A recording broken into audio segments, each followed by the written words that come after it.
자, 우리가 보통 다별량 분석이라고 이야기를 하면은, 사람들이 이제 가장 처음에 두 개를 생각하는 게 어떤 거냐면요. 어, 그 주성분 분석하고요. 그 다음에 우리 이야기했었죠. 그리고 분류 방법을 클래시피케이션, 요 두 가지. 그 클래시피케이션 중에서도 가장 기본적인 거였던, 어, 그 linear discriminant analysis, 요거 두 개를 사람들이 가장 먼저 떠올려요. 그리고 만약에 세 번째가 무엇이냐라고 하면은 이제 군집 분석까지 떠올리는데요. 이거는 이렇게 세 가지를 보는 이유는 이 세 가지가 기존에 하던 그런 그 통계 추론하고 조금 다르기 때문에 그렇게 세 가지를 먼저 생각을 하고 있는데요. 이제 이 다별량 분석이라는 분야가 어, 역사가 뭐 오래됐죠. 피셔부터 시작을 했으니까 굉장히 오래되긴 했지만 이제 70년대, 60년대, 70년대, 80년대 그때 발전을 많이 했고요. 그때 발전한 분야가 사실은 우리가 이 주성분 분석을 이야기하기 전에 다루었던 이 사실은 그 통계 추론에 대한 이야기들이 그때 발전을 많이 했고요. 그때 당시에 통계 추론하고 조금 다른 쪽에서 시작된 것들이 첫 번째가 이 주성분 분석이고요. 이거는 그 차원 축소에 대한 거여서 통계 추론하고 어떤 연관이 있는지 사람들이 이제 그 제대로 알기가 좀 어려웠죠. 그래서 지금은 기본적인 방법론 중에 하나가 됐지만 처음에는 우리가 기본적으로 생각하던 통계 추론하고 많이 달라서 이게 특별한 게 있나 보다라고 생각해 첫 번째가 주성분 분석이고요. 주성분 분석이라는 거는 호텔링이라는 사람이 이제 30년대 처음 만든 거고요. 그것도 인자 분석이라는 것도 역시 50년대에 나온 거였죠. 이 클래시피케이션이라는 거는 그 사실은 추정 뒤에 그 추정한 값을 토대로 예측을 하는 거기 때문에 요거는 사실은 예측하고 그러니까 통계 추론하고 사실 많이 맞닿아 있는 그런 분야예요. 클러스터링이라는 거는 군집 분석이라는 거는 얘네들하고 전혀 상관없이 따로 발전한 그런 분야거든요.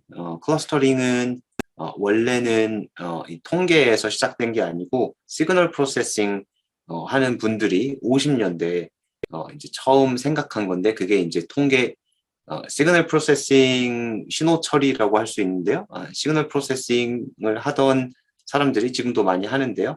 절반은 전기전자 쪽으로 갔고요. 이제 한 3분의 1 정도는 통계 쪽으로 왔고 나머지가 이제 그 컴퓨터 사이언스 하는 쪽으로 이렇게 남았는데 그래서 요거는 사실 이 클러스터링이라는 것은 사실 통계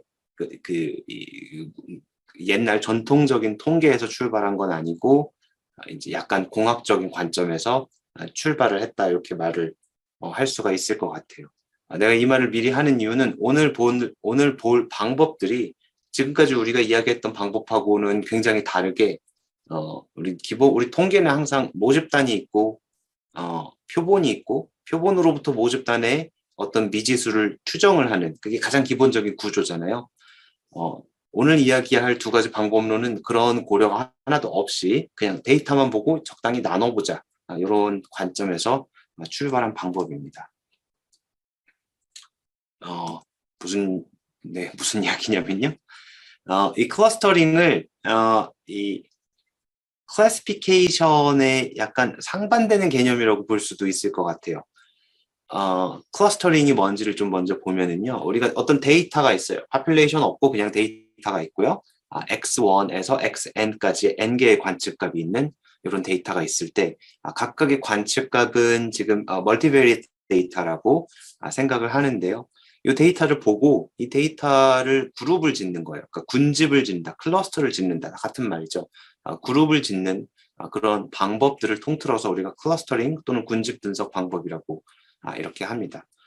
이렇게 그룹을 지을 때 당연히 우리가 어떤 관측값들의 모임이라고 해도 우리가 그룹을 지을 때는 뭔가 이 한 그룹이 뭐 서로 비슷하다라든지 이런 연관성이 있어야 되잖아요. 그래서 한 그룹 안에 들어가는 이 오브젝트들을 또는 observation들은 비슷하다. 라는 그런 원칙을 가지고 그냥 묶는 거예요. 그래서 이거를 굳이 우리가 이 population 표본 이렇게 나눠서 생각을 해보면은 우리가 이 클래시피케이션을 이야기를 할 때 두 가지 종류의 population이 있다고 이야기를 했었죠. 그 중에 하나가 이제 mixed population이에요. 큰 population이 하나가 있는데 여기 뭐 사람들이라고 할게요. 사람들이 이렇게 들어가 있는데 그 중에 절반은 이제 어떤 한 서브 population에서 나오고 나머지 절반은 다른 서브 population에서 나왔을 때 클래시피케이션 문제는 우리가 이 각 관측값의 어떤 특성값, 변수죠. 이 변수들과 함께 어떤 파퓰레이션에서 이 관측값이 관측되었는지 이 레이블이 존재를 하죠. 그래서 예를 들면은 이 큰 파퓰레이션에 남자, 여자 이렇게 있다면은 이 남자 한 사람에 대한 관측값과 동시에 이 사람이 남자였는지 여자였는지 레이블까지 같이 관측되는 게 클래시피케이션 문제였다면은 클러스터링 문제는 이 관측값만 갖고요.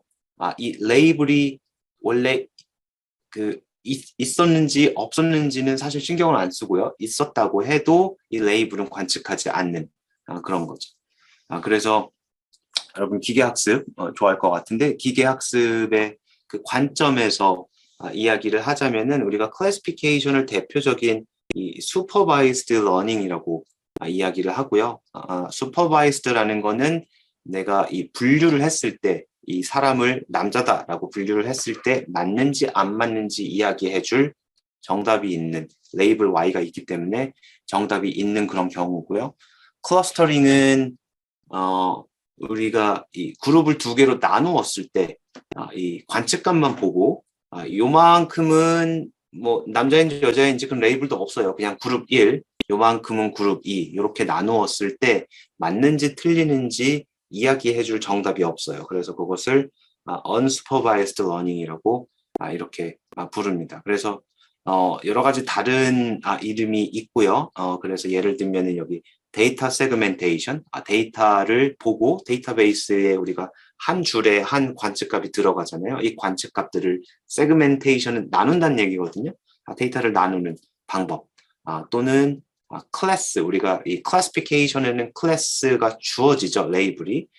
이게 없기 때문에 클래스 디스커버리라고 부르기도 하고요. 지금 다 클러스터링이라는 것을 이제 여러 가지 다른 이름으로 부르는 거예요.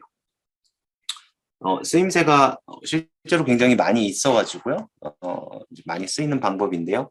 여기 세 가지 예가 나와 있는데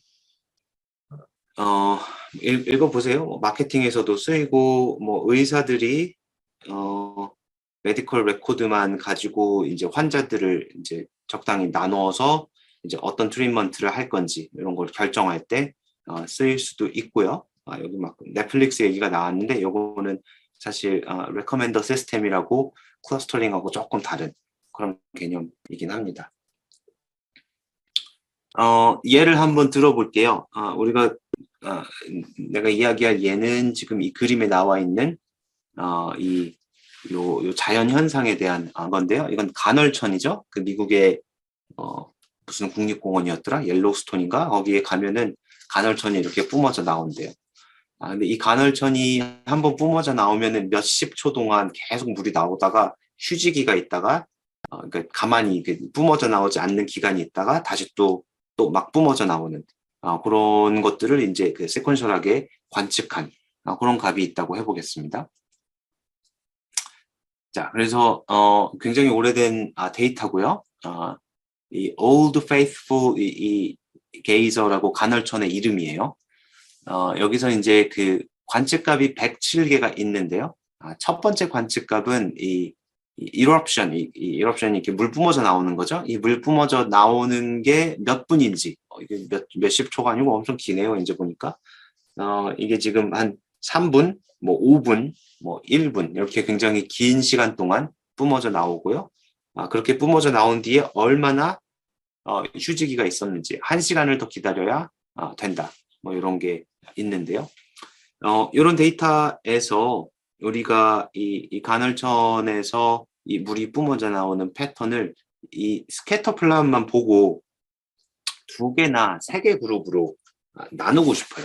그럼 어떻게 나눌 수가 있죠? 여러분이 지금 눈으로 보고 그러면은 지금 눈으로 봤을 때 두 개로 나눈다면은 대충 이 정도 이렇게 나누면은 잘 나눠질 것 같죠. 그래서 여기가 한 그룹이고 이쪽이 나머지 그룹이고 이쪽은 이제 이 듀레이션도 길고 인터벌도 길고 뭐 그런 그룹이고 여기는 그렇지 않은 그룹 이렇게 되겠죠. 이거를 세 그룹으로 나눈다면은 또 이렇게 요거 두 개를 또 갈라서 이렇게 나눌 수가 있겠죠. 이제 여러분이 이렇게 가를 때 아마 여러분이 이제 뭘 해야 되는지 태스크가 주어지면은 대부분은 나와 같은 답을 내놓을 거예요. 그러면 이 그룹 1에 들어가는 관측값들이 어떤 이유로 같은 관측값에 묶였는지 그런 얘기를 해보면은 자, 요 값과 요 값은 같은 그룹에 있기 때문에 두 관측값이 비슷하죠.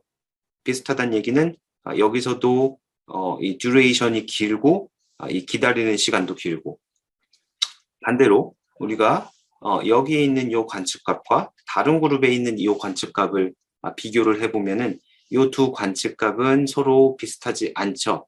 이쪽은 듀레이션도 길고 인터벌도 긴데 여기는 듀레이션 인터벌이 둘 다 작은 값인 그래서 비슷하지 않죠. 그래서 여기서 이야기하고 싶은 거는 이렇게 우리가 눈으로 보고 어떤 값을 특히 스캐터 플롯으로 그렸을 때 산점도로 그렸을 때 이 관측값이 가까운지 먼지를 그러니까 이 비슷한지 그렇지 않은지를 눈으로 판단할 수 있기 때문에 이렇게 눈으로 판단해서 그림을 그리는 클러스터링을 우리가 쉽게 사람이 할 수가 있겠죠. 그래서 우리가 오늘 이야기할 클러스터링 방법들은 사람이 쉽게 할 수 있는 이런 태스크를 그냥 컴퓨터를 통해서 어떤 원칙을 정해놓고 컴퓨터가 그 원칙을 따라가도록 해서 클러스터링을 하도록 만드는 방법들입니다.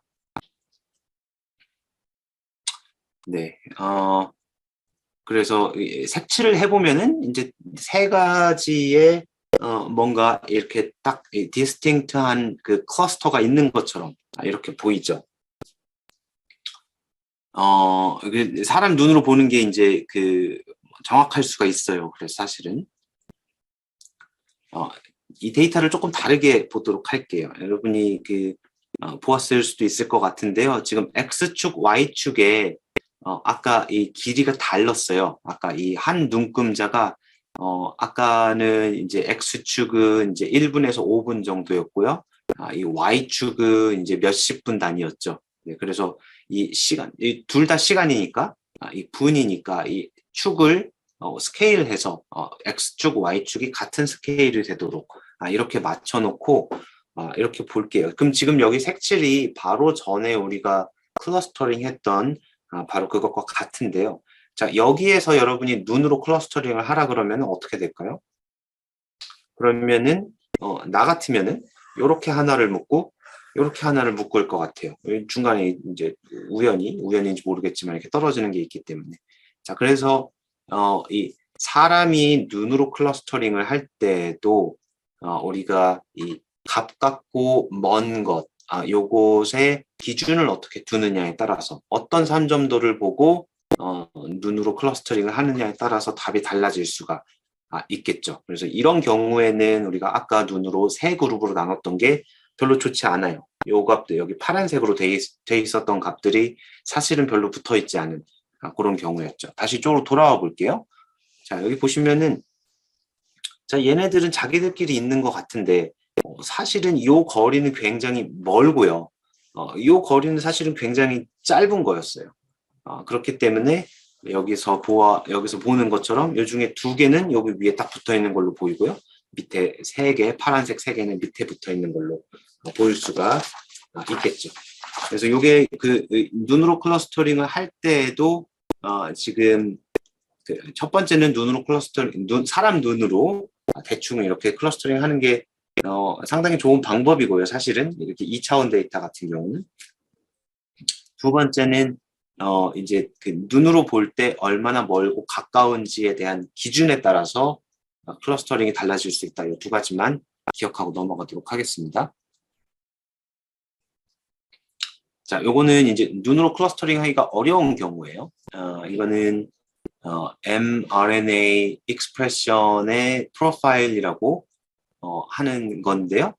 지금 보면은 55명의 이 관측치가 있고요. 각 관측치의 변수의 개수가 2,500개 정도 되는 그런 데이터라고 이야기할 수가 있습니다. 우리가 데이터를 이렇게 보는 거를 앞에서 한번 본 적이 있죠. 이렇게 히트맵으로 바꿔서 보면 데이터 사이즈가 너무 크기 때문에 그냥 이렇게 보는데요.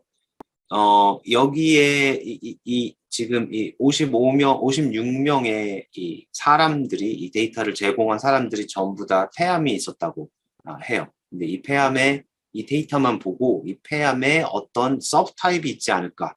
그러면 이 서브 타입에 따라서 다른 치료법을 적용을 해야 될 수도 있기 때문에 이 서브 타입을 찾는 게 이제 중요한 문제가 되겠죠. 자, 이럴 때는 우리가 눈으로 보려고 하면 어떤 방법을 쓸 수가 있을까요? 이 디멘전이 매우 높기 때문에, 디멘전이 지금 2500이죠. 디멘전이 매우 높기 때문에 산점도를 그냥 보면은 우리가 봐야 될 산점도가 너무 많죠. 우리는 2차원 산점도만 볼 수밖에 없으니. 그래서 먼저 차원 축소를 해놓고 보는 게 좋겠죠. 네, 그래서 뭐 예를 들면은 주성분 분석을 이용을 해서 첫 번째, 두 번째, 세 번째 주성분 점수만을 이용해서 산점도를 그리고 이렇게 그린 산점도에서의 패턴을 보고 찾을 수가 있을 것 같아요. 자, 그럼 한번 우리가 눈으로 한번 해볼게요. 네, 여기 이제 눈으로 클러스터링 하는 게 이제 비주얼라이제이션을 하는 좋은 방법이 있으면 충분히 가능하고요. 여기서도 지금 그런 경우라고 생각이 되고요. 자, 먼저 여기 PC1하고 PC2 요거 두 개의 산점도를 보면은 여기 하나, 둘, 세 개가 이렇게 나눠져 있는 게 보이죠. 그래서 여기는 세 개의 서브그룹이 있는 것처럼 우리가 눈으로 볼 수도 있는데 지금 이 2500 차원의 데이터를 2차원으로 줄여서 보고 있는 거기 때문에 이 중요한 정보가 여기에는 나타나 있지 않을 수가 있죠. 그래서 세 번째 주성분 점수까지 같이 보면은요. 자, 이 위아래를 비교를 하면은 여기 있는 요 점의 이 X축의 위치가 여기 요 점의 X축의 위치와 같아요. 지금 X축은 같고 Y축만 달라졌죠. 그러면은 여기 있는 얘네들은 색깔을 좀 다르게 해볼게요. 요 관측값들은 지금 여기에 모여 있다는 것을 알 수가 있고요. 그리고 요 관측값들은 대충 여기에 모여 있는 걸로 이렇게 보이죠. 그러면 아까 우리가 하나라고 생각했던 요 관측값은 여기서 어떻게 되죠? 요것과 요걸로 나눠지는 것을 볼 수가 있겠죠. 지금 이렇게 해놓으면은 얘네들이 요 위에서 어디에 있는 값인지는 우리가 정확히 알 수는 없지만 밑에 특히 PC1하고 PC3를 보았을 때에는 네 가지로 나눠지는 게 맞는 것처럼 이렇게 보입니다. 자, 그러면 눈으로 한 게 얼마나 좋은지를 우리가 클러스터링을 할 때는 사실 레이블이 이미 있는 데이터를 가지고 클러스터링을 한 다음에 클러스터링의 결과가 그 그룹을 지은 거죠. 클러스터링이라는 거는 그룹을 지은 거의 결과가 이 레이블하고 얼마나 잘 맞는지를 보는 방법을 쓰기도 해요. 방법을 평가할 때 그렇게 하는 거죠. 클러스터링을 이제 그럴 때 쓰진 않지만. 자, 그래서 우리가 방금 전에 이야기했던 게 여기 밑에 보면은 요렇게 그룹이 4개일 것이다라고 이야기를 했는데요. 여기 실제로 이 4가지 이 캔서의 서브타입이 이제 이 데이터에서 이렇게 나타나는 것을 볼 수가 있습니다. 자, 그래서 사람이 눈으로 하는 게 비주얼라이제이션이 잘 되는 경우, 그리고 어떤 데이터에서는 잘 되는데요. 자, 사람이 눈으로 할 때 가장 중요한 게 우리가 이 두 관측값, 우리가 지금 여기를 하나로 묶을 수 있었던 이유는 이 관측값이 산점도 위에서 보기에 거리가 가까워 보이기 때문에 비슷한 관측값이다라고 이렇게 하잖아요. 그래서 어떤 게 비슷한 것인지 그거에 대한 고려가 꼭 있어야 되겠죠. 네, 그래서 이 클러스터링을 하기 위해서는 제일 처음에 가장 중요한 게요, similarity, 이게 얼마나 비슷한지 아니면은 얼마나 다른지에 대한 어떤 이 메저가 있어야겠죠. 자, 우리가 산점도를 그릴 수 있다는 거는 이 산점도가 벌써 이 그 유클리드 그 2차원 그 카티전 이 프로덕트 이 스페이스 위에 있는 거잖아요. 그래서 그렇게 하는 순간 사실은 우리가 디스턴스를 생각을 하고 있는 거죠. 그래서 두 관측합 사이의 거리에 대한 거리를 잴 수 있는 이 측도가 있어야 되고요. 요것만 있으면 우리는 실제로는 눈으로 또는 기계를 이용해서 클러스터링을 할 수가 있는데요. 추가적인 문제가 몇 개가 있어요. 우리가 여러 가지 클러스터링 방법을 하는데 그 중에 여러 가지 클러스터링으로 한 것 중에 어떤 클러스터링이 가장 좋은지 요거를 측정할 수 있는 방법이 있어야 되고요. 그 다음에 클러스터는 몇 개를 해야 되는지 요거는 우리가 사전에 알 수가 없죠. 좀 전에 있었던 데이터 같은 경우는 자, 여기 같은 경우는 우리가 그림을 보고 아까 4개 정도가 적당하겠다라고 이야기를 했는데요. 만약에 PC3까지 보지 않고 PC4까지 보게 되면은 그 서브 그룹이 하나가 더 있는 것처럼 보일 수도 있겠죠. 이 데이터에서 그렇다는 얘기는 아니지만 그럴 수도 있겠죠. 그러면은 이 서브 그룹을 아까 여기 다시 이쪽으로 돌아와 보면은 이 PC1, 2만 보고 서브 그룹이 3개가 있구나 라고 생각을 하는 게 맞을지 아니면 4개가 있다고 생각을 해야 되는 게 맞을지 이제 이런 문제가 있을 수가 있겠죠. 여기서는 문제가 여기서는 지금 우리가 답을 알고 하는 거예요. 4개라는 답을 알고 하고 있지만 그 전에 봤던 이 예제에서는 자, 이렇게 보면 2개가 맞는 것 같고 이렇게 보면 3개가 맞는 것 같고 여기는 답이 없는 문제잖아요. 네, 그래서 클러스터가 과연 몇 개가 있는지 그거에 대한 고려를 어떻게 해야 할까 그런 문제까지 이제 우리가 생각을 해야 됩니다. 여기까지 얘기했죠? 네.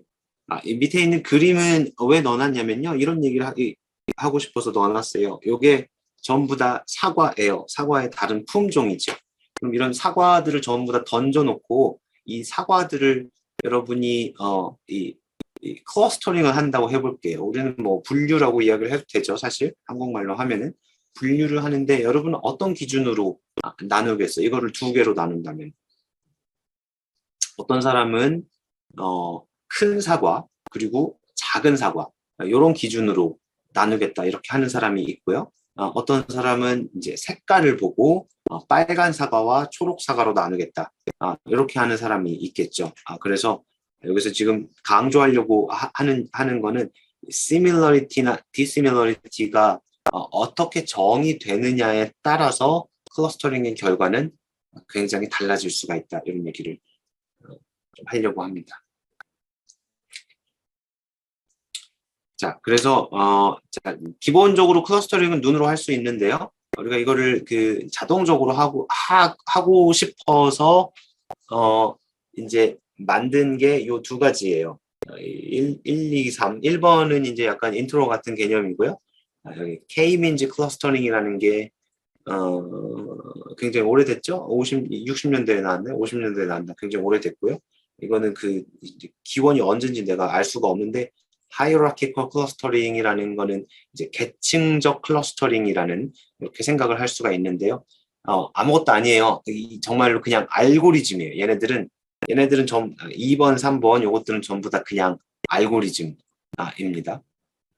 그리고 다음 주에 이야기할 게 이제 모델 베이스드 클러스터링인데 여기 통계가 들어가는 거예요. 통계가 들어간다는 얘기는 우리가 어떤 이 확률 모형을 고려한 다음에 그 확률 모형의 파라미터들을 추정하는 걸로 문제를 푼다. 이거랑 같은 뜻으로 내가 이야기를 했어요. 그래서 우리가 앞에서도 이야기했던 그 믹스드 파퓰레이션 그거를 가정하고 그때 그 파퓰레이션의 파라미터들을 추정하는 문제로 바꾸는 게 이 4번째 방법이 됩니다. 이 대부분의 방법, 특히 우리 사실은 얘기를 많이 안 할 건데 요것들은 내가 얘기를 안 할 거예요. 옛날 수업에서는 이런 걸 이야기를 했는데요. 그냥 다 알고리즘이어서 뭐 재미도 없고 여러분이 그 앞에 걸 잘 이해하면은 뒤에 걸 이해하는 건 별로 어렵지 않아가지고 얘기를 안 할 거고요. 자, 이런 특히 파티셔닝 메소드나 하이어라키컬 클러스터링 이런 알고리즘 기반 방법들은 사실은 관측값이 필요가 없고 이 디스밀러리티 메저가 있으면 돼요. 우리가 이 distance라는 거는 사실은 dissimilarity measure예요. 우리가 이 관측값이 비슷하면 비슷할수록 값이 작아지고요. 관측값이 distance가 크다는 거는 dissimilarity가 크다는 거죠. similarity가 크다는 게 아니고. 그래서 대부분이 dissimilarity measure만 있으면 클러스터링을 할 수 있게 이렇게 됩니다. 이게 무슨 말인지는 우리 예제를 좀 보면은 쉽게 알 수 있을 것 같아요. 네. 자, 그래서 dissimilarity라는 거는 우리가 데이터가 이런 이 다별량 데이터가 있다고 생각해 볼게요. D개의 변수를 가지고 있는 다별량 데이터, N개의 데이터가 있을 때 각각 데이터들의 이 dissimilarity를 보려면은 여러 가지 이 distance를 보면은 되겠죠. 그래서 우리가 가장 많이 쓰는 게 이 투놈이고요. 이 투놈이라는 거는 2차원에서 X가 여기 있고 Y가 여기 있으면 X랑 Y를 선으로 이었을 때 이 선의 길이가 이 투놈이 되겠죠. 원놈이라는 거는 이거는 2차원인 경우에는 뭐 x1 마이너스 y1 뭐 x2 마이너스 y2 이런 식으로 절대값들의 이게 투놈은 제곱의 합의 스퀘어 루트지만 요거는 절대값들의 합이 되겠죠. 네, 그래서 요것을 우리가 택시 드라이버스 디스턴스라고 부르기도 해요. X에서 Y로 갈 때 가장 가까운 길은 여러분이 이렇게 사각 격자로 된 도시에 살고 있다고 생각하면 택시 드라이버는 이렇게 이 한 블락 지나고 좌회전해서 우회전인가요? 좌회전이네요. 좌회전해서 또 한 블락 가야 되니까 이 디스턴스가 이제 이 원놈으로 잰 우리가 L1 디스턴스라고도 부르는 그 거리가 되겠죠. 또는 우리가 이 P놈의 P를 아무거나 해서 뭐 P놈 디스턴스를 이용할 수가 있겠죠. 일단은 요거를 그냥 정해놨다고 이건 컨텍스트에 의해서 정해지는데요. 정해졌다고 생각을 할게요. 자, 그러면 이런 N개의 데이터가 있을 때 이런 N개의 데이터를 클러스터링을 한 그 결과 이 클러스터링을 한다는 거는 우리가 아까 봤듯이 이렇게 데이터가 이렇게 있을 때 색칠을 하는 거잖아요. 어느 것은 파란색으로 색칠하고 어느 점들은 빨간색으로 색칠하고 우리가 이렇게 했었죠. 이런 클러스터링을 우리가 함수로 볼 수가 있는데요. 이 함수가 클러스터링 함수인데 각 관측값 1번부터 n번째까지의 관측값을 인자로 받으면 이 함수가 그러면 1번 관측값은 1번 클러스터다. 2번 관측값도 1번 클러스터다. 세 번째 관측값은 뭐 k번째 클러스터다. 이런 식으로 어사인먼트를 해주는, 그러니까 레이블을 어사인 해주는 이런 함수를 우리가 클러스터링 하는 방법이다라고 생각을 할 수가 있습니다. 그래서 K라는 클러스터의 개수를 미리 정해 놓으면은 우리가 이런 함수를 생각을 할 수가 있을 것 같아요. 자, 그러면은 우리가 어떤 클러스터링이 있다라고 하면은 이 클러스터링이 얼마나 잘된 클러스터인지를 평가하기 위해서 그 평가 지표의 하나로 이 within cluster scatter라는 것을 볼 수가 있어요. 이 W라는 건 이제 within의 약자로 W를 쓴 거고요. C가 뭐냐면은 이 함수예요. 그렇죠? 그래서 자, 예를 들어서 관측값이 이렇게 있을 때 4개만 있다고 해볼게요. 그래서 어떤 함수는 이 첫 번째 관측값이 들어가면 1, 1, 뭐 2, K가 2인 경우에 이렇게 나누는 함수가 있을 수가 있고요. 어떤 함수는 여기는 1, 여기가 1, 여기는 2, 여기는 뭐 1. 이런 식으로 나누는 이런 함수가 있을 수도 있겠죠. 그래서 이런 여러 가지 함수 중에 하나를 골라놓고요. 그래서 C가 이 within cluster scatter라는 측도의 측정의 대상이 되는 거고요. 그러면은 이렇게 우리가 정한 이 클러스터링이 얼마나 좋은지를 측정을 할 때 기본적으로 보는 거는 i번째 관측값, j번째 관측값을 보는데요. 이 i번째 관측값이 k번째 클러스터에 어사인 됐고 j번째 관측값이 k번째 클러스터에 어사인 된 그런 아이들만 골라서 보는 거예요. 예를 들어 내가 여기 파란색으로 한 것 같은 경우는 지금 여기가 한 클러스터고 여기가 또 다른 클러스터죠. 이 경우는 이 뒤에가 값이 0이 되니까 요거는 하나 더 할게요. 사실 해가지고 여기 2가 하나 더 있었다고 하면은 자, 요런 클러스터링을 우리가 했다라고 할 때 이거 요쪽을 얘도 2라고 할게요. 이렇게 이상하게 생긴 클러스터링을 우리가 했다라고 할게요. 네, 뭔지 알겠죠? 여기 세 개의 관측값은 2번으로 어사인을 했고요. 가운데 세 개는 1번으로 어사인을 한 이런 클러스터를 했다라고 가정을 했을 때 그런 클러스터링에 대해서 이 within cluster scatter가 어떻게 되는지 한번 보도록 하겠습니다. 이 앞에서부터 앞에 2분의 1은 왜 붙었는지 나중에 이야기를 하고요. K가 1부터 K까지 다 더하는데요. 그러니까 각각의 경우에 대해서 보는 거예요. 1번 그룹에 대해서 보고 2번 그룹에 대해서 보고 K번째 그룹에 대해서 이렇게 보고요. 그러면 각각의 그룹에 대해서 이 안에 있는 것을 계산을 하는데요. 이 안에 있는 게 어떻게 되냐면은 이 K번째 그룹, 우리가 이 K가 1일 때를 기준으로 보면은 이 첫 번째 그룹에 있는 이 관측값들의 모든 쌍에 대해서 요거는 1번이 될 수가 있고 1번, 2번이 될 수가 있고 1번, 3번이 될 수가 있죠. 1번, 2번, 3번 관측값에 대해서. 그래서 각각에 대해서 이 디스턴스를 재서요. 이 디스턴스, 요런 디스턴스들을 지금 다 재는 거죠. 요런 디스턴스들의 합이죠. 그리고 그거를 여기 지금 3개의 관측값이 있으니까 3으로 전체 관측값의 개수를 나눈. 자, 그래서 이 첫 번째 K가 1인 경우에 대해서는 요 디스턴스들의 합이 지금 요 안에 들어있는 게 되고요. K가 2인 경우에 대해서는 요거 디스턴스들의 합. 요거는 꽤 되겠죠? 요거는 요 길이, 요 길이, 그다음에 요 길이, 요거 3개를 되기 때문에 요 디스턴스들의 합을 우리가 within cluster scattered이라고 이렇게 이야기를 할 수가 있겠죠. 그래서 지금 내가 이렇게 나눈 경우하고 조금 다른 경우를 같은 데이터를 그려놓고요. 뭐 예를 들어서 내가 클러스터를 이렇게 나눴을 때, 그 첫 번째, 두 번째 경우에 보면은 이 within cluster scatter가 두 번째 경우인 경우에 더 작겠죠. 왜냐하면 여기서는 이렇게 긴 이런 게 없으니까. 네, 그래서 그런 경우에는 우리가 이 작은 within cluster scatter를 더 선호하게 되는 거죠. 자, 그러면은 여기까지 이야기한 걸로 우리가 무엇을 할 수 있냐면요.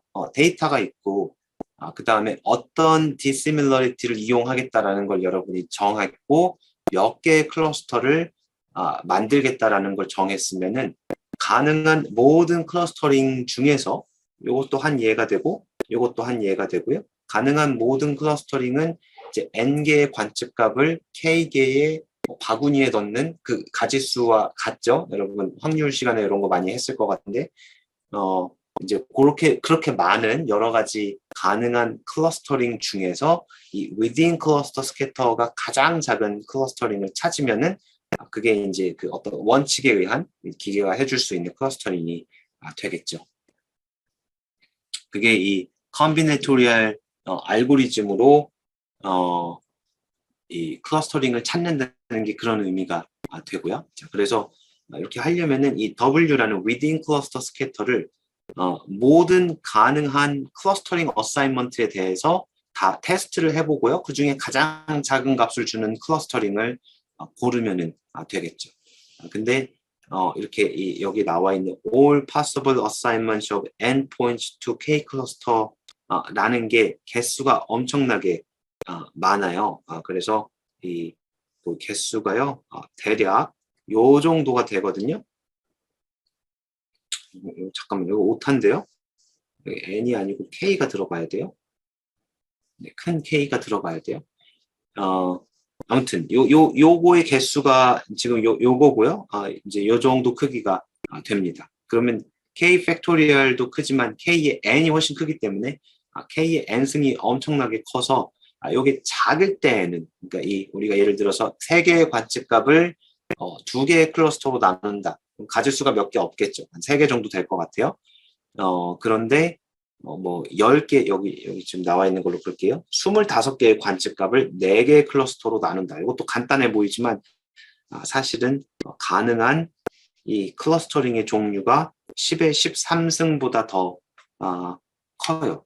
다시 말하면은 이 관측값이 지금 25면은 많은 것도 아니고 그런데도 불구하고 요것들을 모두 시도를 해보려면은 굉장히 오랜 계산 시간이 필요하겠죠. 자, 요거는 사실은 이 기하급수적으로 숫자가 올라가기 때문에 아무리 그 좋은 컴퓨터를 갖고 와서 해도 시간이 엄청나게 오래 걸리는 그런 태스크가 됩니다. 그래서 이런 식으로 컨비네토리얼 알고리즘을 이용해서 우리가 답을 찾으면 주어진 그 데이터셋에 대해서 가장 최적의 클러스터링을 찾을 수는 있는데요. 그게 불가능해요. 이게 아예 불가능한 건 아니고 이제 시간이 무한히 많이 필요하기 때문에 불가능하다 이렇게 표현을 한 거고요. 자, 그래서 이것보다 더 효율적인 알고리즘이 이제 필요하기 때문에 옵티멀 하진 않지만 우리가 이 within 클러스터 스캐터를 가장 작게 하는 그런 클러스터링을 줄 수는 없지만 근데 적당히 좋은 서브 옵티멀한 그런 솔루션을 찾으면 좋겠다라고 해서 나온 게 오늘 이야기할 모든 클러스터링 방법들입니다. 그 중에 하나가 이 파티션을 하는 방법인데요. 좀 볼게요. 자, 우리가 원하는 거는 efficient 알고리즘을 찾고 싶어요. 우리가 원하는 거는 이 W within cluster scatter를 가장 작게 하는 그런 클러스터링이라는 건 클러스터 어사인먼트를 이야기하는 거죠. 찾고 싶은데 이거를 그냥 생으로 찾기에는 시간이 너무 오래 걸리기 때문에 좀 efficient하게 찾고 싶어요. 자, 그래서 이 within cluster scatter를 좀 다시 보면은요. 그리고 그 중에서도 우리가 이 앞에서 이 dissimilarity measure를 이 제곱의 이 투놈의 제곱으로 그러니까 squared Euclidean distance로 볼 때를 기준으로 이야기를 할게요. 이때만 좀 이 표현이 간단해지기 때문에. 자, 그러면은 이게 전체적으로 약간 sum of square 같은 느낌이 되죠. 이게 아까 봤던 그 W 어떤 C에 대해서 within cluster scatter가 이렇게 정의가 되고요. 요거를 잘 봤더니 자, 요 부분, 요 가운데 이 각 클러스터에 대해서 우리가 계산하는 요 부분을 잘 보면은요, 이 2분의 1까지 포함해서 보면은 요런 식으로 요 두 번째 있는 식으로 바뀌는데요. 자, 여기 앞에 있는 이 식은 요 한 클러스터 안에 이 K번째 클러스터 안에 점이 3개가 있었다면은 요 각각의 거리의 제곱의 합을 찾는 그런 거였다면은 이쪽은 뭐가 되죠? 요 3개가 있으면은 요것들의 평균 xbar을 찾고요. 이 평균에서의 거리의 제곱의 합을 보는 그런 형태가 되죠. 근데 이 왼쪽과 오른쪽이 같아져요. 요거는 여러분 한번 해보세요. 요거는 그래서 이제 왼쪽의 형태를 이용하기보다는 오른쪽에 있는 형태를 이용하겠다. 이게 첫 번째 방법이고요. 요거는 여러분이 한번 해보세요. 여기다가 우리가 이런 식의 표현이 나오면 맨날 하는 거 있죠? 이 xbar을 빼고 더하고 식 전개하면은 오른쪽이 그냥 됩니다. 네, 해보고요. 어쨌든 이건 뭐 계산해보면 되는 거니까. 자, 그래서 우리가 within cluster scatter를 작게 하고 싶은데 이렇게 페어와이즈로 보는 것 대신에 평균을 이용하고 싶어요. 여기에서 한 가지를 더 이야기를 하면은요. 자, 각각 이 클러스터에서 지금 우리는 이게 좀 헷갈릴 수도 있는데 클러스터 어사인먼트를 찾는데 우리는 지금 클러스터 어사인먼트가 돼 있다고 가정을 하고 지금 계속 이야기를 하고 있는 거예요. 이 C가 있을 때 어떤 이 기본 클러스터링에 대해서 이 X들의 평균, 이 클러스터, 이 K번째 클러스터 안에 들어있는 요 관측값들의 평균이 요런 식을 만족을 해요. 자, 이게 보면은 이런 거 많이 봤었죠, 여러분이. 자, 이 어떤 이 캔디데이트 M에 대해서 이 M이 이 XI와의 각 관측값과의 sum of square를 가장 작게 하는 그런 M을 구하면은 이제 평균이 되는 그런 걸 볼 수가 있겠죠. 여러분이 이런 식이 있으면 이거를 알제브레이크하게 보일 수도 있고요. 아까 마찬가지로 이 X바를 더하고 빼고 해서 보일 수도 있고요. 뭐 미분을 하면 금방 나오죠. 이런 경우는. 뭐 아무튼 그래서 이 X바를 쓰는 것 대신에 이렇게 이 K번째의 이 중간점, K번째의 평균을 조금 더 자유롭게 풀어줄 수가 있어요. 그래서 그거를 이용을 하면은 within cluster scatter가 어떻게 쓰이냐면요. 자, 아까는 요 가운데에 이 X바가 있었죠. 요 자리에. 근데 X바 대신에 MK로 바꾸고요. 자, 요거를 MK를 가장 작은 것을 찾는다. 이런 식으로 바꾸면은 그 within cluster scatter가 그대로 되겠죠. 자, 요거는 원래는 이 클러스터만 찾는 이런 문제였는데요. 지금 문제를 조금 더 크게 만든 거예요. 자, 클러스터를 찾고 동시에 각 클러스터의 이 중심점을 찾는 그런 문제로 바꾼 형태라고 할 수 있겠죠. 그래서 우리가 줄이고 싶은 이 크리테리언이 이 within cluster scatter가 결국에는 되는 그런 요 L이라는 크리테리온을 새로 만들었는데요. 인자가 두 가지가 있어요. 이제 클러스터 어사인먼트가 어떻게 되는지, 두 번째는 클러스터 어사인이 되었을 때 그의 중심점, 각 그 그룹별 중심점이 무엇이 돼야 되는지 두 가지, 이 C와 MK가 모두 변수가 되는 그런 이 함수를 만들고요. 그러면 이 함수를 가장 작게 할 수 있다면 그러면 이 함수가 가장 작아지는 값이 곧 이 within cluster scatter가 가장 작아지는 값과 같아진다. 그렇게 생각을 할 수가 있습니다. 자, 이 아이디어를 가지고 우리가 K-means 알고리즘이라는 걸 만드는데요.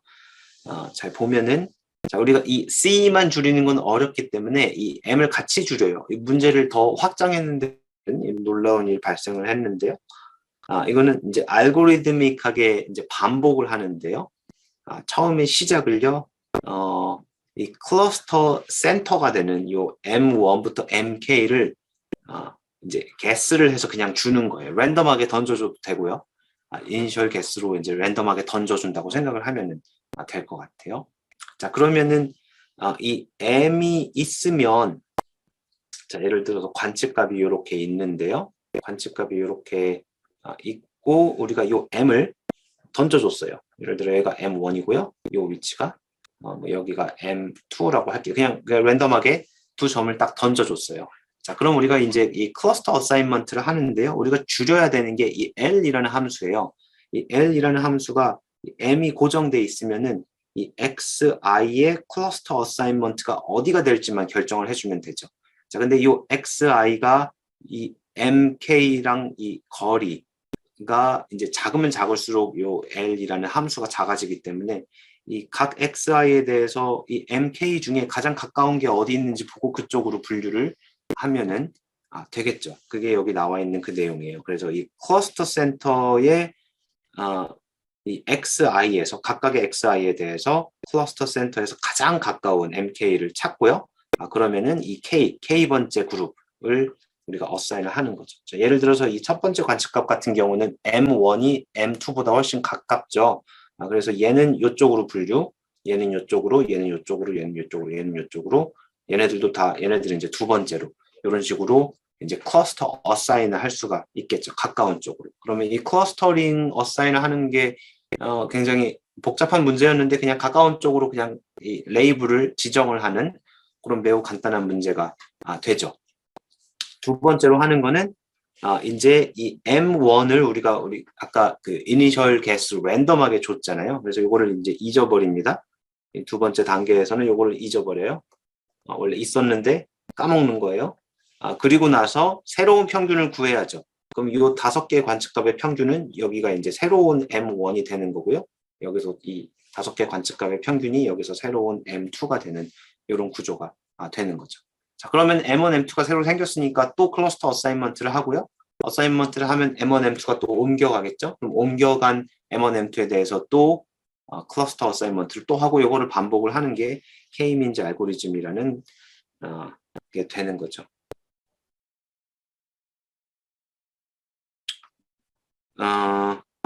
네, 뭐 그래요. 네, 그래서 이런 알고리즘으로 할 수가 있고요. 이 예제를 좀 보면은 아까 그 이 간헐천 데이터인데요. 자, 지금 이 이니셜을 여기 3개를 그냥 랜덤하게 줬어요. 그러면은 처음에 클러스터 어사인먼트는 각 이니셜에 가까운 점으로 이렇게 나누겠죠. 그래서 이렇게 나눠줬고요.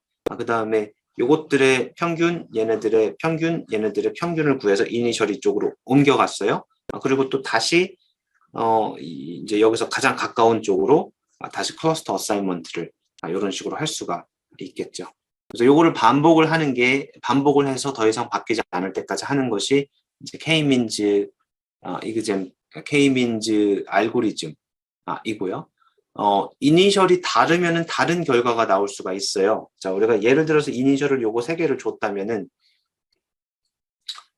이제 그 클러스터 어사이먼트를 하고 센트로이드를 업데이트를 하고 또 클러스터 어사이먼트를 했을 때 아까랑 다른 결과가 나왔죠. 그래서 이니셜이 다를 때마다 다른 결과가 나올 가능성이 매우 높게 됩니다. 여기서 또 다른 걸 하면은 또 다르게 이렇게 나오고요. 그래서 이 K-민즈 알고리즘은 이 가장 좋은 클러스터 어사이먼트를 찾는데요. 이것을 찾을 수 있다라고 말할 수 있는 알고리즘이 아니고 그냥 상당히 사실은 우연에 기대해서 얼마나 최적의 알고리즘을 가까이 찾을 수 있냐, 이런 알고리즘이라고 이야기할 수가 있습니다.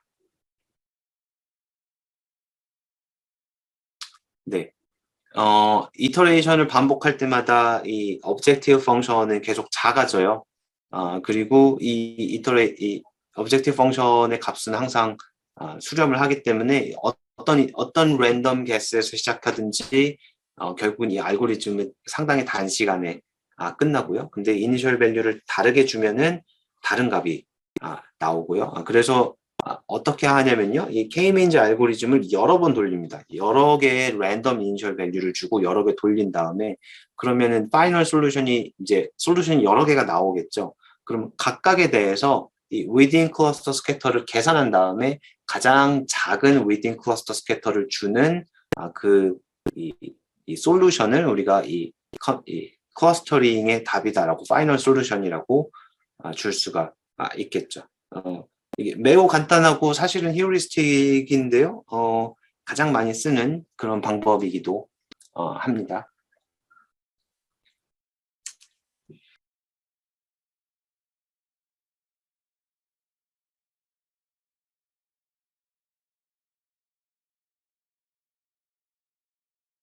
K-민즈 방법이라는 게 알고리즘이 정말 방금 얘기한 그렇게 매우 간단하게 되는데요. K-민즈를 방법을 쓸 수 없는 경우 그리고 K-민즈가 선호되지 않는 경우도 있겠죠. 그래서 고를 때 만드는 방법 중에 하나가 K-매도이즈라는 게 있는데요. 이제 어떤 경우에 K-민즈가 선호되지 않는지 한번 보도록 할게요. 그래서 예를 들면은 각 K-민즈에서는 각각의 클러스터가 이 센트로이드, 중심점이라는 거죠. 이 중심점이 이 클러스터 안에 들어있는 모든 점들의 평균으로 표현이 되는데요.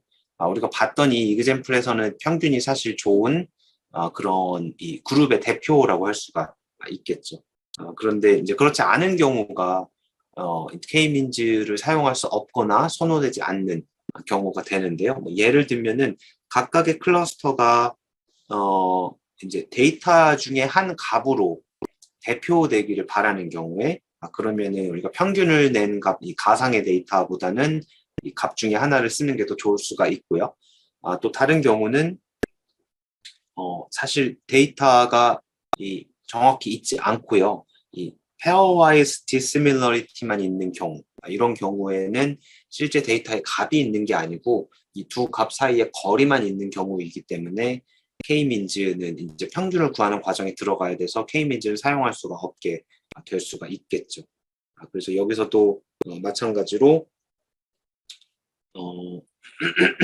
좀 예를 좀 보려고 하는데요. 여기 나와 있는 12개의 나라에 대해서요. 이게 좀 너무 옛날 데이터여서 내가 이 날짜를 붙였어요. 1990년 데이터인데요. 벨기에, 브라질, 칠레, 쿠바부터 해서 미국, 소련이죠. 네. 소련, 유고슬라비아, 자이르인가요? 무슨 나라인지도 모르겠네. 이런 나라의 이 서로 차이가 얼마나 나는지 디스밀러리티 매저만 한 그런 게 있는데요. 이 원래 데이터가 있는 게 아니고요. 여기서 나와 있는 거는 이런 식이에요. 예를 들면은 자, 브라질하고 벨기에가 얼마나 디시밀러한지, 얼마나 서로 다른지를 그냥 점수로 뭉뚱그려서 표현을 한 거예요. 그래서 예를 들면은 미국하고요. 우리 미국 잘 아니까 미국 이쪽에 미국이 있네요. 네, 미국하고 소련. 소련이죠. 굉장히 다를 것 같은데 소련 어디 갔죠? 여기 있네. 미국하고 소련은 이제 점수가 6점이라는 거는 굉장히 다르다는 거고요. 미국하고 벨기에는 점수가 2점이라는 건 굉장히 비슷하다는 이야기죠. 그래서 이렇게 이 dissimilarity measure만 있는 이런 경우에 우리가 이 관측값들, 이 나라들을 클러스터링을 하고 싶은데 K-민즈 방법을 이용할 수는 없죠. 지금 우리가 갖고 있는 이 데이터와 우리가 K-민즈는 정말 데이터베이스가 다 있어야 되는데 이 데이터는 그런 형태가 아니기 때문이죠. 자, 그래서 이 경우에도 우리가 평균을 구하는 것 대신에 그러면은 이 K-민즈를 하는데 이 K-민즈처럼 클러스터링을 하지만 평균을 구하는 것 대신에 이제 representative object를 이제 중심으로 놓는 이런 방법을 생각을 하면은 그것을 우리가 K-메도이즈라고 합니다. 그래서 메도이즈라는 거, 메도이즈가 처음 들어봤을 것 같은데요. 그냥 용어예요. 그냥 이 representative object를 이 메도이즈라고 그냥 불러요. 네, 그래서 이 방법은 이것도 마찬가지로 알고리드믹하게 반복을 하는데요. K-민즈랑 거의 같은데 이제 이니셜 게스에서 K개의 클러스터 메도이즈를 찾는데요. 이 메도이즈는 이제 관측값 중에 하나예요. 좀 전에 나라 같은 경우는 나라 중에 하나가 되는 거고요. 그러면은 요 관측값이니까 요 관측값이 인 클러스터 메도이드와 각각의 이 나라들의 거리는 있기 때문에 가장 가까운 그 클러스터로 어사인을 하는 방식으로 우리가 클러스터 메도이드 이 C를 찾을 수가 있고요. 자, 그 다음에 each 클러스터에서 메도이드는 이제 가장 가운데 있는 거를 찾는데요. 가운데 있는 거의 정의가 여기 써 있는데 이 아이템 중에 하나인데요. K번째 클러스터에 있는 아이템 중에 하나인데 이제 이 클러스터 안에 있는 모든 다른 아이템과 비교했을 때 이 total dissimilarity 그러니까 이 dissimilarity들의 합이 되겠죠. 그 숫자로 되어 있는 값들의 그 합이 가장 작아지는 것을 우리가 메도이즈라고 이제 어사인을 하는 거죠. 평균을 구하는 것 대신에 미디안을 구하는 것과 약간 비슷한 그런 개념이에요. 네, 그래서 요거 두 개를 반복을 하는 것을 우리가 K 메도이즈 알고리즘이라고 이렇게 부릅니다. 뭐 예를 들면은요, 여기 지금 세 개의 이니셜이 있는데요. 아까는 이 산점도를 그려놓은 이 공간에서 아무 세 점이나 고르면 됐다면, K민즈에서는 그렇게 했다면, 여기서는 꼭 관측값 중에 세 개를 골라서 이니셜 밸류로 만든 거죠. 이렇게 해서 요거에 가장 가까운 디스밀리티 메저가 있기 때문에 가장 가까운 걸로 이렇게 다시 파티션을 하고 파티션 중에서 가장 가까이 있는 가장 가운데 있는 것으로 또 이 메도이드를 정하고요. 그 메도이드에 또 가깝도록 또 파티션을 하고 이런 걸 반복을 하는 거죠. 네. 자, 나라 같은 경우에는요. 요거는 지금 결과가 안 나와 있는데 지금 결과만 좀 보도록 할게요. 자, 이게 아까 본 그 데이터예요. 이 색깔이 진할수록 더 가까운 거고요. 색깔이 더 빨간색일수록 더 먼 거고요. 맞나?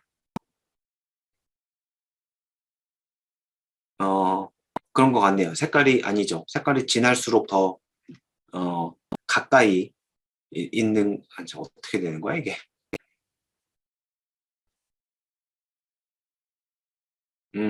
색깔이 거꾸로인데 색깔이 이제 진할수록 가까이 있고요. 색깔이 이제 빨갈수록 더 멀리 있는 거네요.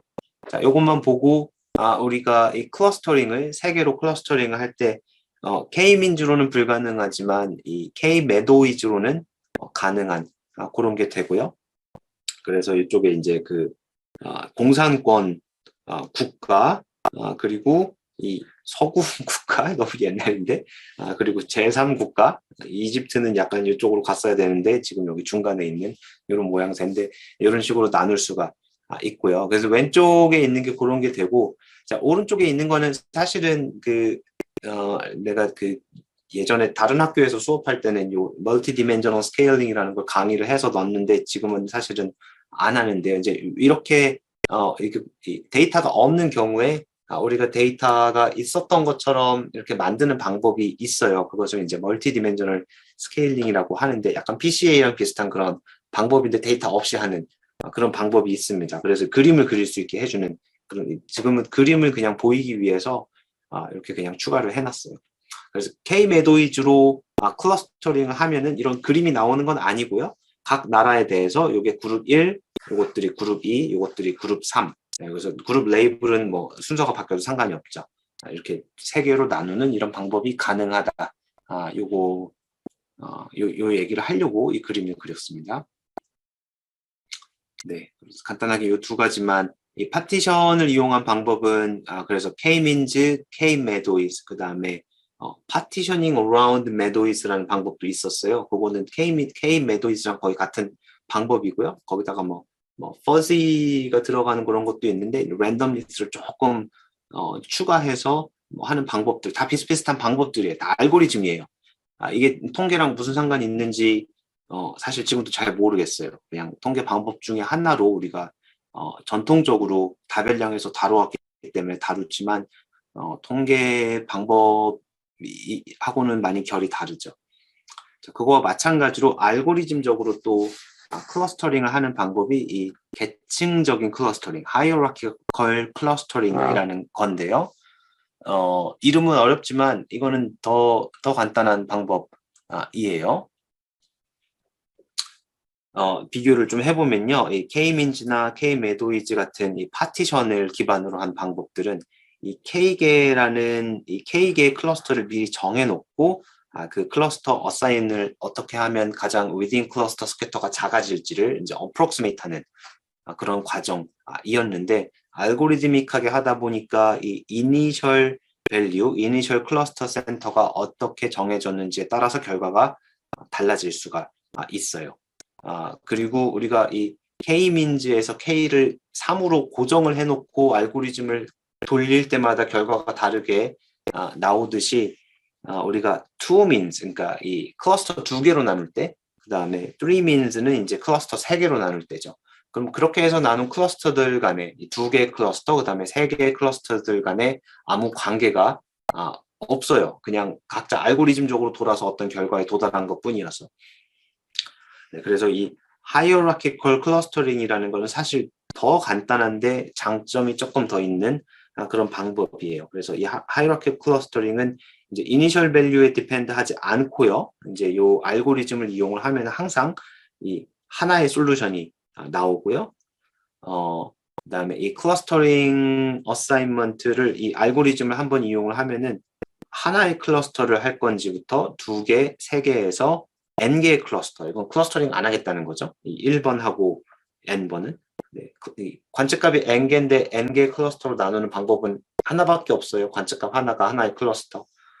그래서 이 모든 이 개수에 대해서 이 클러스터링을 다 할 수가 있는 그런 방법, 모두는 아니고 대부분에 대해서 할 수 있는 그런 방법이고요. 이 K-1번째 클러스터링하고 K번째 클러스터의 관계가 굉장히 명확해요.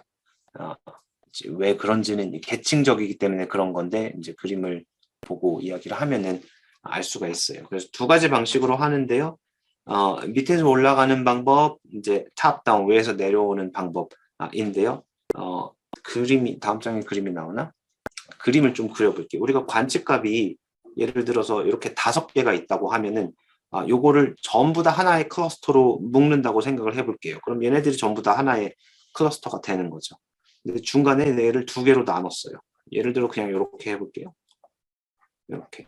그럼 여기서 보면은 하나의 클러스터고요. 여기서 보면 2개의 클러스터고 여기서 보면은 이게 몇 개죠? 5개의 클러스터가 되는 거죠. 여기 사실 중간 과정을 좀 생략을 했는데 이런 식으로 이 관측값이 이렇게 있으면은 이런 식으로 우리가 바텀업이라면은 밑에서 요거 2개 붙이자. 요거 3개 붙이자, 요거 2개 붙이자, 이런 식으로 올라가는 방법을 우리가 bottom up, agglomerate는 붙인다는 뜻이에요. 붙이면서 이 계층을 만들어가는 그런 과정이고요. 이 탑다운 방식은 전체가 하나인데 얘를 어떻게 나눌까를 생각을 하는 거죠. 나눈다는 뜻이죠. 네, 그래서 이게 알고리즘이 2가지 이제 그 2가지 다른 알고리즘이 있다, 그냥 이런 얘기예요. 네, 지금 여기 그린 이런 그림을 그리는 것과 매우 유사한 그런 알고리즘들인데요. 얘를 좀 보도록 할게요. 지금 이 데이터는 에어라인 디스턴스들인데요.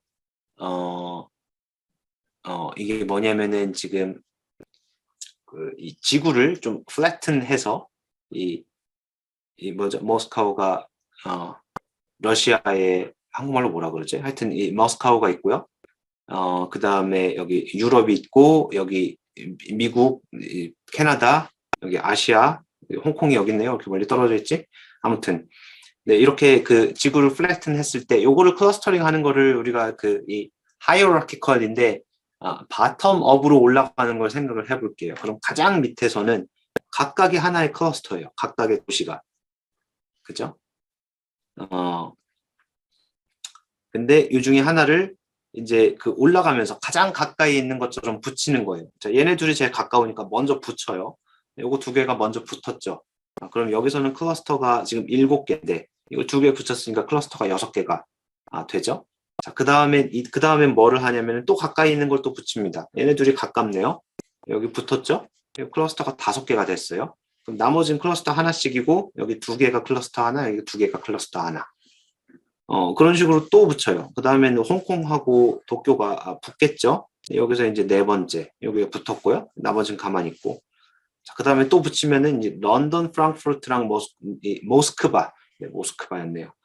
모스크바가 붙겠죠. 이렇게 3개가 되고 이렇게 하다 보면 이제 유럽이 다 붙고 아시아만 따로 놔두는 이런 2개가 되고 결국엔 하나의 클러스터가 되는 이런 것을 우리가 또 눈으로 또 할 수가 있어요. 요거를 지금 이야기한 게 곧 이 바텀 업, 밑에서부터 올라가는, 그림은 지금 거꾸로 그려놨지만 밑에서부터 올라가는 그런 클러스터링 알고리즘입니다. 그냥 요거예요. 아무것도 아니에요. 네, 요거를 하고 나면은 이런 그림을, 오른쪽에 있는 그림을 그릴 수가 있는데요. 이 그림을 우리가 덴드로그램이라고 불러요. 자, 이 그림이 뭐냐면 아까 보였던 그 그림인데요. 자, 몬트리올하고 뉴욕이 옆에 붙어 있는 이유는 요게 가장 먼저 붙었기 때문이에요. 자, 요만큼의 높이가 요 몬트리올과 뉴욕 사이의 거리예요. 매우 가깝죠. 네, 그 다음에 프랑크푸르트와 런던 사이의 거리도 이제 요만큼이 되는 거고요. 홍콩과 도쿄 사이의 거리가 이제 요만큼이 되는 거겠죠. 그럼 아까 2번째 붙었던 게 이 서유럽 나라들하고 이 모스크바가 붙었죠. 자, 그러면은 요거는 지금 요 2개랑 하나 사이의 거리를 어떻게 재느냐, 그런 문제가 있지만 잴 수 있다고 가정을 하면, 예를 들어 뭐 가장 가까운 거 런던, 프랑크푸르트랑 모스크바가 더 가까울 것 같으니까 이 가까운 거 사이의 거리를 잰다면은 자, 요 거리가 곧 요거 사이의 거리가 되겠죠. 그래서 이 오른쪽에 있는 요 덴드로그램을 이용해서 우리가 이 하이어라키컬 클러스터링의 결과를 표현을 할 수가 있고요. 이 덴드로그램이 있으면 여러 가지로 써먹을 수 있는데요. 사실 여기 하나가 더 있는데 빼먹었죠. 이거를 어디서 자르느냐. 예를 들어 여기서 자르면은 요 클러스터가 하나 나오고 요 클러스터가 하나가 나오는 거죠. 그렇죠? 그런 식으로 쓸 수가 있고요. 다른 데서 자르면 예를 들어 여기에서 이렇게 자르면은 이 클러스터 하나, 모스크바, 여기 서유럽, 그다음에 이 아메리카, 이렇게 클러스터가 나오고, 이 덴드로그램을 가로로 자르는 걸로 우리가 클러스터를 만들 수가 있게 됩니다. 그래서 이 계층 방법, 하이어라키컬 클러스터링을 하면은 나오는 거는 덴드로그램이 나와요. 이 그림이 나오고 이걸 어떻게 자르냐에 따라서 이제 원하는 만큼의 클러스터를 쉽게 가질 수가 있고요. 그 다음에 이 위에서 봤겠지만 여기에는 이 계층 구조가 있어요. 예를 들어서 우리가 클러스터를 2개만 봤을 때, 요 클러스터, 요 클러스터 딱 두 개만 봤을 때 이 클러스터를 하나를 더 나눈다면은 이제 요 위치에서 잘라서 클러스터 세 개를 보게 되겠죠. 그렇죠? 그러면은 요 클러스터 1번, 2번에서 요 클러스터 1번, 2번, 3번 클러스터로 바뀔 때 그러면 한 클러스터가 두 개로 나눠지는 식으로 클러스터링이 되기 때문에 이 세 개짜리 클러스터링과 두 개짜리 클러스터링의 관계가 좀 명확하게 되는 거죠. 그러니까 세 개에서 두 개로 갈 때 두 개를 붙여서 만들게 되고요. 또는 두 개에서 세 개로 갈 때 하나를 나눠서 클러스터를 만들게 되는 거죠. 방금 한 얘기가 여기 다 그림이 다 있네요. 이걸 한국말로 하면 나무 그림, 바이너리 트리 같이 생겼죠. 네, 나무 그림이라고 이제 부를 수가 있고요. 이 수직 거리가 이제 이 클러스터들 간의 거리가 되고요. 이제 이 가로축은 이제 관측값이 다 들어가는 거고요. 뭐 이런 것을 실제로 이제 그 간단하게 표현할 때 많이 이용하기도 합니다. 자, 근데 여기서의 문제는 이제 이 디스턴스가 무엇이 돼야 되는가? 이제 그런 문제가 있겠죠.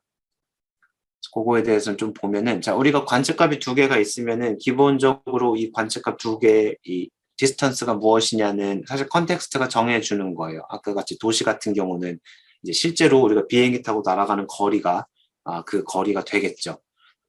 근데 여기서의 문제는 그 방금 여기 첫 번째 한 얘기고요. observation i와 j 번째 observation, 그러니까 어떤 페어에 대해서도 이 dissimilarity는 있어요.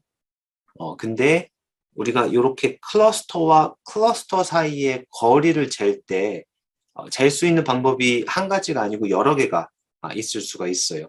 그래서 보통 많이 쓰는 게 이렇게 세 가지인데요.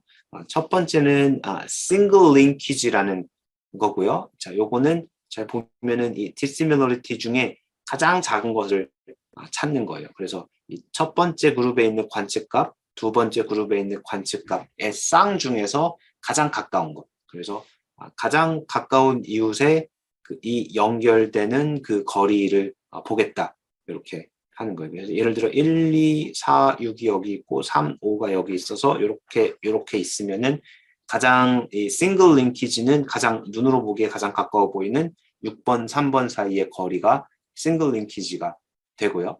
컴플리트 링키지는 여기 미니멈 대신에 맥시멈이 들어갔죠. 그래서 컴플리트 링키지 같은 경우는 가장 멀리 있는 것.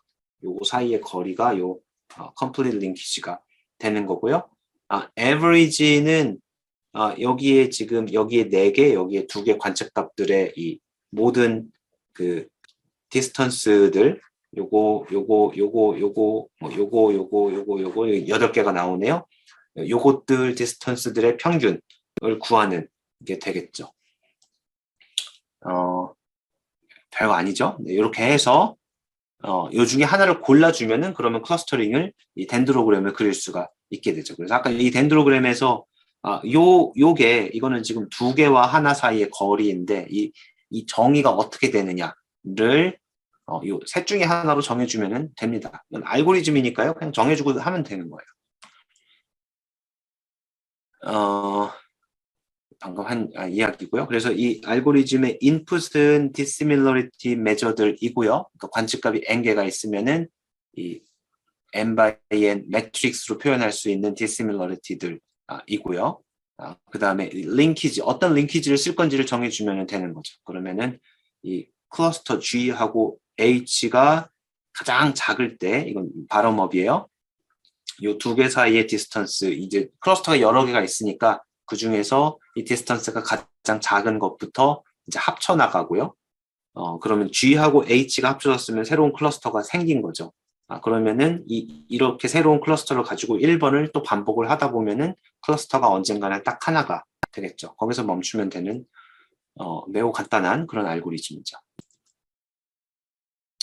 네, 그래서 이 디스턴스, 이 페어와이즈 디스턴스 매트릭스가 보통 이렇게 생겼고요. 아까 봤던 이 7개의 도시에 대해서 보면은 이 프랑크푸르트랑 프랑크푸르트는 이제 디스턴스가 0이고요. 프랑크푸르트랑 홍콩은 이제 8,000마일 정도 이렇게 되고 이렇게 생긴 이 디스턴스 매트릭스를 이용을 해서 클러스터를 하면은 자, 요 중에서 가장 가까운 것끼리 먼저 붙이는 거죠. 그래서 몬트리올하고 뉴욕 사이가 가장 가깝다고 하니까 한번 찾아볼게요. 어디 있죠? 찾았네요.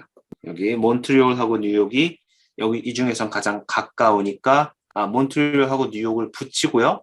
그리고 이제 새로운 디스미너리티 매트릭스를 만듭니다. 근데 새로운 걸 만들 때 이 몬트리올하고 뉴욕이 붙어야 되잖아요. 그러면은 이렇게 두 개가 붙은 새 클러스터와 프랑크푸르트와의 거리는 세 가지 다른 방식이 나올 수가 있는데요. 그 중에서도 뭐 싱글 링키지를 이용한다면은 몬트리올이 프랑크푸르트랑 조금 더 가까워요. 뉴욕보다. 그렇기 때문에 요거의 거리는 이제 프랑크푸르트랑 요 클러스터의 거리는 3,640마일이 돼야겠죠. 그렇게 나오는지 한번 볼게요. 어디 갔지? 몬트리올과 프랑크푸르트는 이제 3,640마일이 되는 걸 확인할 수가 있겠죠. 그래서 지금 이 알고리즘이 하는 거를 우리가 그냥 천천히 눈으로 보고 있는 거예요. 그래서 여기에서 또 가까운 거를 찾으면은 여기 프랑크푸르트랑 런던이 제일 가까우니까 요거를 또 붙이고요. 그러면 이렇게 붙인 게 두 개가 생겼죠. 그럼 여기서 또 작은 걸 또 찾습니다. 뭐가 제일 작죠? 모스크바. 모스크바랑 얘가 제일 작네요. 이 경우는. 네, 그럼 요거를 또 붙이고, 그러면은 이제 이 유럽이 하나로 묶이고, 이제 요거 아시아, 홍콩하고 도쿄가 생각보다 머네요. 네, 요거를 이제 계속 반복해서 할 수가 있는 거죠. 자, 요거는 우리가 싱글 링키지를 이용해서 한 거고요. 아까 우리가 봤던 결과는 눈으로 했던 거는 조금 달라요. 잠깐 앞으로 좀 돌아가 보면은 아까 눈으로 막 얘기했을 때는 이 도쿄랑 어디 갔어요? 여기 있네. 도쿄랑 홍콩이 먼저 붙었죠. 그래서 요거는 이건 내가 눈으로 한 거기도 하지만 어떤 링키지를 이용하느냐, 그러니까 이 디스턴스를 어떻게 재느냐에 따라서 조금씩 달라질 수도 있는 그런 겁니다. 넘어갈게요. 네, 이 세 가지 링키지가 있는데요. 그 중에 어떤 걸 써야 되느냐. 장단점이 좀 있는데 지금 두 개 정도는 괜찮거든요. 그래서 지금 보고 있는 이 랜덤하게 그냥 뽑은 데이터에서 우리가 클러스터링을 하면은 이런 결과가 나와요. 지금 이 덴드로그램이 굉장히 다르다는 거는 클러스터링 결과가 굉장히 다르다는 그런 얘기예요. 그래서 예를 들어서 각각의 덴드로그램으로부터 우리가 두 개의 클러스터를 찾아보겠다. 그럼 여기서 끊고 뭐 대충 여기서 끊는 것으로 두 개의 클러스터를 각각 만들 수가 있죠. 그래서 첫 번째 싱글 링키지를 이용했을 때는 이걸 먼저 볼게요. 자, 여기서 끊었을 때 요만큼이 한 클러스터고 요것만 이제 서로 다른 하나의 클러스터를 만들어요. 그래서 이 많은 클러스터가 하나가 되고요. 요것만 하나가 딱 남는 이런 결과가 되겠죠. 그래서 이 경우가 뭐 좋다 안 좋다 얘기하기 좀 어렵긴 하지만 이런 싱글 포인트가 클러스터로 남는 경우가 많이 있고요. 그럼 체이닝이라는 게 일어날 수 있습니다. 이거는 무슨 뜻이냐면은 예를 들어서 이렇게 있고 여기에 막 이렇게 있으면은 자 우리가 여기서부터 시작해가지고 가까운 것만 보기 때문에 가까운 거를 타고 이쪽으로 해서 클러스터가 이렇게 이제 늘어날 수가 있는 거예요. 이제 요 정도 가면은 이쪽 끝에 있던 거랑 사실 굉장히 멀지만 우리가 가까운 거 사이의 거리만 보기 때문에 이렇게 체인 같이 이렇게 클러스터가 점점 늘어나서 이제 뭔가 컴팩트하다기보다는 뭔가 컨벡스한 그런 클러스터를 찾지 못하는 경우도 있을 수가 있겠죠. 이게 장점일 수도 있고 단점일 수도 있는 그런 거고요. complete linkage는 이 가장 멀리 있는 이 값, 그러니까 이 클러스터와 이 클러스터 사이의 거리는 가장 멀리 있는 것 사이의 거리를 이용해서 재개됩니다. 그럼 이렇게 했을 때 단점은 이 빨간색처럼 클러스터가 서로 떨어져 있는 경우가 생길 수가 있어요. 네, 그래서 이게 여기 단점이고요. 이거는 잘 안 쓰는 것 같아요. 네, average를 하는 게 이제 밸런스가 가장 좋죠. 그래서 이제 적당히 이제 컴팩트한 이 작은 컴팩트가 수학적으로 컴팩트하다는 게 아니고 이제 작다는 뜻이죠. 컴팩트하고 이제 클러스터들끼리 적당히 떨어져 있는 그런 클러스터가 잘 나오게 됩니다. 요거는 그냥 세 가지 알고리즘의 선택이기 때문에 뭐가 좋다 이런 답이 없어요, 사실. 네. 이건 무슨 내용이지?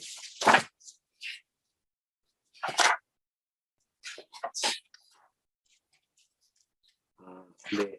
여기서부터는 좀 다른 내용인데요. 뒷부분 별로 얘기할 게 없네요. 우리가 어떤 클러스터링 방법을 쓰던 K-민즈를 쓰던 K-매도이즈를 쓰던 이 하이라키컬 클러스터링 방법을 하던 결국에는 이 거리, 이 점과 점 사이의 거리를 어떻게 정하냐에 따라서 결과가 굉장히 많이 달라져요. 그래서 우리가 그냥 이렇게 아까 이야기했던 이런 P놈을 거리로 쓸 수도 있고요. 그 다음에 관측값들을 스탠다다이즈를 한 다음에 이 스탠다다이즈 디스턴스를 쓸 수도 있고요. 이런 식으로. 그 다음에 이 마할라노비스 디스턴스를 쓸 수도 있고, 뭐 또 다른 거를 볼 수도 있겠죠. 그래서 이 디스턴스가 달라질 때마다 클러스터링의 결과는 항상 달라지게 됩니다. 예를 좀 보면은요, 이 스퀘어드 투 놈을 이용을 할 거예요. 지금 그 간헐천 그 데이터인데요. 지금 보면은 그림이 좀 미스리딩한데 여기에서 이만큼 차이 나는 건 10만큼 차이 나는 거고요. 여기서 이만큼 차이 나는 거는 0.5만큼 차이가 나는 거예요. 그래서 여기서는 K-민즈를 했을 때도 이 수직으로 굉장히 데이터가 사실은 멀리 있기 때문에 이렇게 나누는 K-민즈 결과가 나오고요. 요거는 근데 이 이니셜이 어떠냐에 따라 답이 달라질 수가 있죠. 이 싱글 링키지를 이용해서 하이라키컬 클러스터링을 하면은 이런 결과가 나오고요. 이것도 대충 이렇게 나눴죠, 사실은. 컴플릿 링키지를 하면 이렇게 나오고 에버리지 링키지를 하면 이렇게 나옵니다. 이 중에 뭐가 제일 좋느냐 대답하기가 어렵죠. 이제 스퀘어드 유클리디안 디스턴스인데 그렇죠. 방금 전에 본 그림을 이제 이 엑시스의 그 스케일만 바꿔서 보았을 때는 이제 조금 더 말이 되는 그런 결과가 나온 거죠. 이제 이것과 이것은 사실 같은 그림인데 스케일을 다르게 해서 보고 있는 거예요. 이렇게 하면 이제 데이터의 산포가 잘 보이지만 여기서는 이 클러스터링이 왜 이렇게 됐는지가 잘 이해가 되는 그런 것 같아요. 여기서는 지금 뭘 봐도 별로 만족스럽지 않죠, 사실. 스탠다다이즈 디스턴스를 이용을 하면은 이제 여기서는 이 싱글 링키지가 우리가 눈으로 했던 것과 비슷하게 나오고요. K-민즈는 이제 우연히 이렇게 나왔어요. 요거를 다시 하면 또 다른 게 나올 수도 있고요. 여기 또 이 complete 그다음에 average 링키지를 이용했을 때는 또 다른 결과가 나오네요.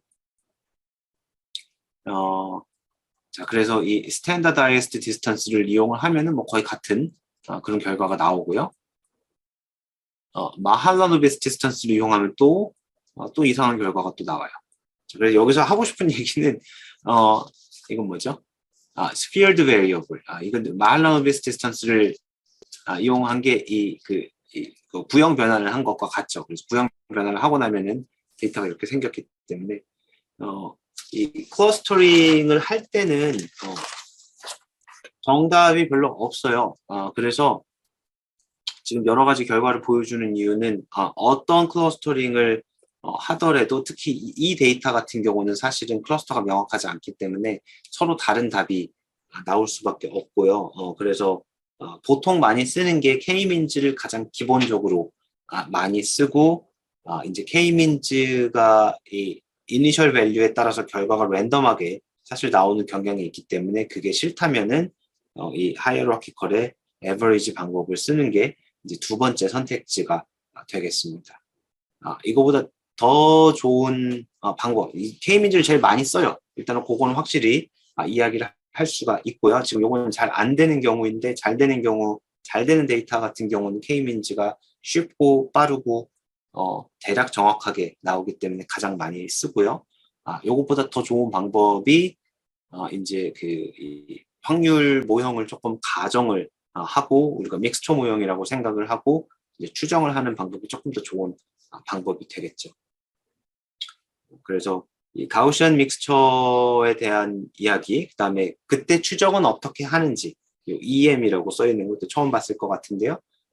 그때 추정을 어떻게 하는지에 대한 내용이고요. 여기 이제 other topics의 다음 주에 할 이야기는 그래서 클러스터의 개수는 어떻게 정해야 되는가 그거에 대한 얘기까지 다음 주 월요일 날 하도록 하겠습니다. 자, 오늘 준비한 이야기는 여기까지고요. 그래서 수업은 여기까지 하고 질문 있으면 남겨주고요. 없으면은 수업 여기서 마치도록 하겠습니다. 수고 많았어요.